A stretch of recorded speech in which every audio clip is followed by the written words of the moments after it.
नमस्कार दोस्तों, आज आपके सामने टॉर्कम सदायन की ओरा बुक के नए अध्याय के साथ उपस्थित हूँ। आइए दोस्तों, इसको हम बड़े ध्यान से सुनते हैं। लेसन 13, ध्वनि और आभा। आभा रंग और ध्वनि के प्रति बहुत संवेदनशील होती है, लेकिन ध्वनि में रंग होता है और यह रंग से कहीं बेहतर होता है। सम्यक ध्वनि आभा मंडल को शुद्ध करती है। यह आभा को ऊर्जावान, जीवंत और सामंजस्यपूर्ण बनाता है, जिसके परिणामस्वरूप अच्छा स्वास्थ्य प्राप्त होता है। यदि कोई झूठ बोलता है, गाली देता है, निंदा करता है या गंदी बातें करता है, तो वह अपनी आभा को प्रदूषित करता है। मौन आभा को स्वयं रिचार्ज कर देता है। उच्च स्तरीय वाणी आभा मंडल को ऊर्जावान बनाती है। निकट भविष्य में महान डॉक्टर अपने मरीजों को कुछ खास नोट्स सुनाकर बीमारियां ठीक कर देंगे। भविष्य के चिकित्सक अत्यधिक दूरदर्शी होंगे और देखने में सक्षम होंगे। आभा का कौन सा भाग लुप्त रहा है और कौन सा भाग सघन या अति उच्च है। वे अपने मरीजों के निश्चित लय और अवधि के संयोजन में कुछ स्वर ध्वनि देंगे और ऐसा करके किसी भी समस्या को जड़ से साफ कर देंगे। कई बीमारियां सूक्ष्म और मानसिक आभा में उत्पन्न होती है और बीमारी की जड़ों को हटाकर व्यक्ति उत्तम स्वास्थ्य का आनंद ले सकता है। अवसाद आभा का जेलीकरण है। जब आभा सघन और जेली जैसा हो जाती है तो आप जड़ता और अवसाद महसूस करते हैं। अवसादग्रस्त लोग अपनी आभा में अंधेरी ताकतों को आकर्षित करते हैं, जो सामंजस्यपूर्ण स्पष्ट स्वयं से नफरत करते हैं। डिप्रेशन से बाहर आने का सबसे अच्छा तरीका गहरी सांस लेने के बाद स्केल बजाना है। ध्वनि आभा को डी जेल करने और जीवन के लिए आपके आनंद और उत्साह को बहाल करने में मदद करता है। ध्वनि हमारे आभा और हमारी हड्डियों के परमाणुओं को पुनर्व्यवस्थित करती है। इसका हमारे ग्लैमर, भ्रम और माया पर बहुत शक्तिशाली प्रभाव पड़ता है। यदि वैज्ञानिक रूप से उपयोग किया जाए तो यह हमारी अधिकांश आवश्यकताओं का उत्तर हो सकता है। शुरुआत के लिए यह सीखना आवश्यक है कि संगीत के पैमाने को 4 स्वरों के साथ ऊपर और नीचे कैसे बजाया जाए। 4 स्वर हैं। आ, ए का उच्चारण आह के रूप में किया जाता है। ओ का उच्चारण ओह होता है।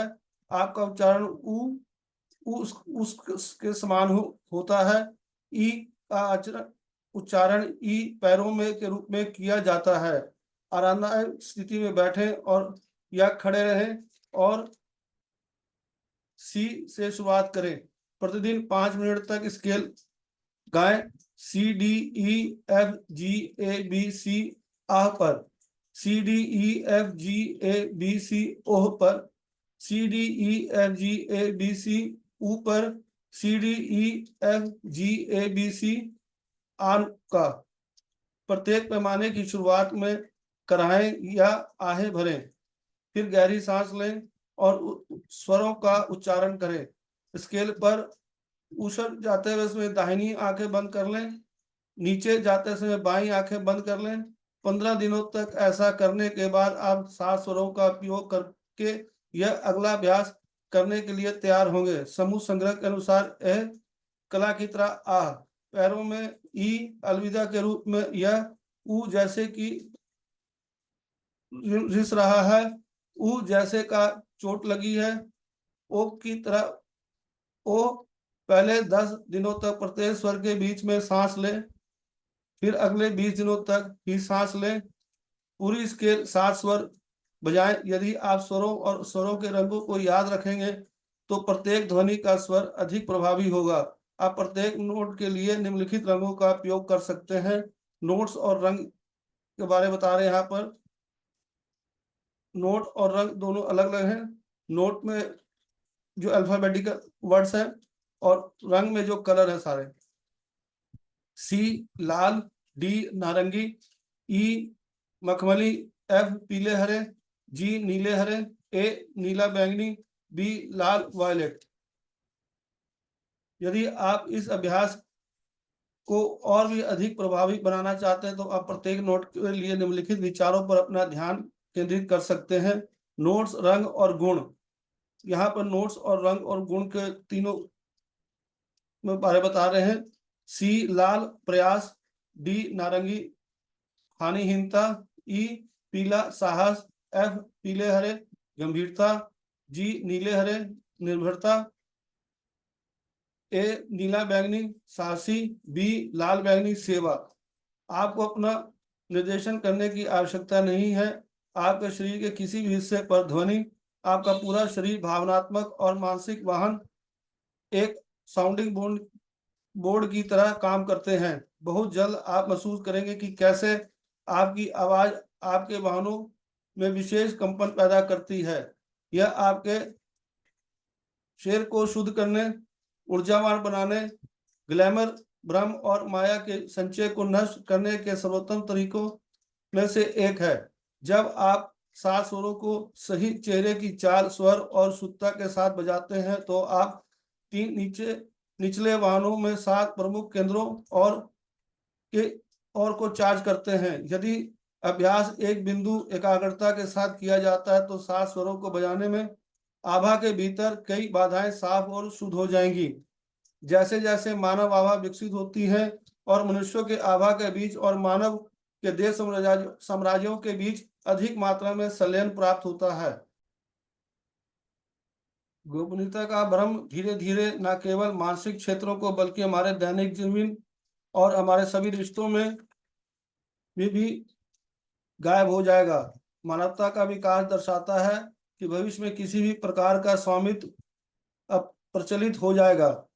घरों, भूमि, औजारों और परिवहन के साधनों से शुरू करके व्यक्तिगत स्वामित्व को समूह स्वामित्व को राष्ट्रीय स्वामित्व और राष्ट्रीय स्वामित्व को अंतर्राष्ट्रीय स्वामित्व में बदल दिया जाएगा।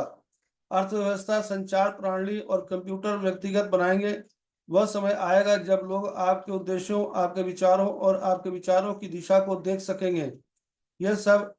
यह इसलिए संभव होगा क्योंकि हर रूप में बिखरा हुआ स्व अपने आप को एकत्रित कर रहा है और एक स्व के रूप में जानने वाले लोगों की संख्या बढ़ती है। अधिक लोग स्व की चेतना में रहेंगे।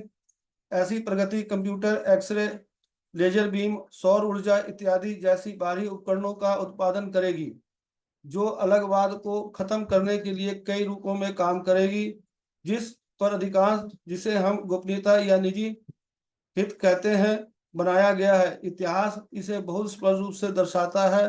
500 साल पहले एक व्यक्ति के पास अपना महल, अपनी सड़क, अपना पैसा, अपनी निजी रहस्य जिन्हें वो रख सकता था और अपना घोड़ा होता था। आज हमारे पास कॉन्डोमिनियम, अपार्टमेंट, कॉलेज, विश्वविद्यालय, कंप्यूटर, ट्रेन, हवाई जहाज, बैंक, पुस्तकालय और हमारा 70% हिस्सा है। स्वामित्व सार्वजनिक स्वामित्व बन गया है। 500 साल पहले आप व्यवहारिक रूप से अपने घर, अपने शहर, अपनी जाति से चिपके हुए थे। वर्तमान में कोई व्यक्ति दुनिया में किसी भी होटल में एक रह सकता है, अपने पसंद के किसी प्रकार के परिवहन के माध्यम से लगभग कहीं भी यात्रा कर सकता है और अपनी इच्छा या आवश्यकता के अनुसार आवास पा सकता है। वह हर राष्ट्रीयता या नस्ल के लोगों से शादी कर सकता है या संबंध बना सकता है। अतीत में आप अपने विश्वास, दर्शन और परंपरा के गुलाम थे। अब सभी धर्म, दर्शन और परंपराएं आपके लिए खुले हैं। बेशक अभी भी अलग अलग करने वाली दीवारें हैं। पिछली शताब्दियों में बनी इन संरचनाओं को नहीं लिया जा सकता। पृथ्वी से कल नई जाति इन लोगों से बनी होगी जिनके भीतर इन अवधारणाओं के बीज हैं। जो लोग इन विचारों और अवधारणाओं से अवगत होकर चले जाएंगे वे सूक्ष्म दुनिया में खिलेंगे और खिलेंगे, और जब वे अवतार में वापस आएंगे तो वे विकास न केवल संभव हो बल्कि यह एक ब्रह्मांडीय नियम है जिससे कोई भी बच नहीं सकता। पलायन केवल थोड़े समय के लिए ही संभव है, जिसके परिणामस्वरूप दर्द और पीड़ा की भारी कीमत चुकानी पड़ती है। लंबे समय में संपूर्ण संश्लेषण लाने के लिए कानून स्वयं लागू होगा। व्यक्तिगत शिक्षा को उच्च स्व केंद्रों में आयाम इस समय ज्ञान की सभी शाखाओं में सभी सीखने और योजना का जोर और लक्ष्य संश्लेषण है। जो लोग इन अवधारणाओं और विचारों के साथ एक स्व और संश्लेषण की अनुभूति के साथ मर जाते हैं, उन्हें अगली सुपर रेस के लिए उम्मीदवार बनने की तैयारी के लिए अलौकिक दुनिया के कॉलेजों और विश्वविद्यालयों में आसानी से प्रवेश दिया जाएगा। अतीत में सफलता को अलग-अलग हितों की शक्ति से मापा जाता था। भविष्य में सफलता आपकी संश्लेषण क्षमता की तीव्रता से मापी जाएगी। सफलता को पाने, अलग करने और उपयोग करने की शक्ति से नहीं, बल्कि देने, एकजुट होने और उपयोगी होने की शक्ति से मापा जाएगा। आने वाले वर्षों में लोग गोपनीयता और व्यक्तिगत स्वामित्व की निरर्थकता देखेंगे। सिम्फनी का संवाहक स्वयं है और स्वयं अपने प्रत्येक सदस्य के बीच हर प्रकार के घर्षण और लुका-छिपी से नष्ट कर देगा। सब नीचे आ जाएंगे। संश्लेषण का प्रकाश जिसका प्रतीक एक दीप्तिमान आभा है। दोस्तों, ये अभी यहीं तक, फिर इसकी अगले क्रम को लेके अगली कड़ी के साथ फिर आपके साथ पेश होऊंगा। धन्यवाद। Thank you.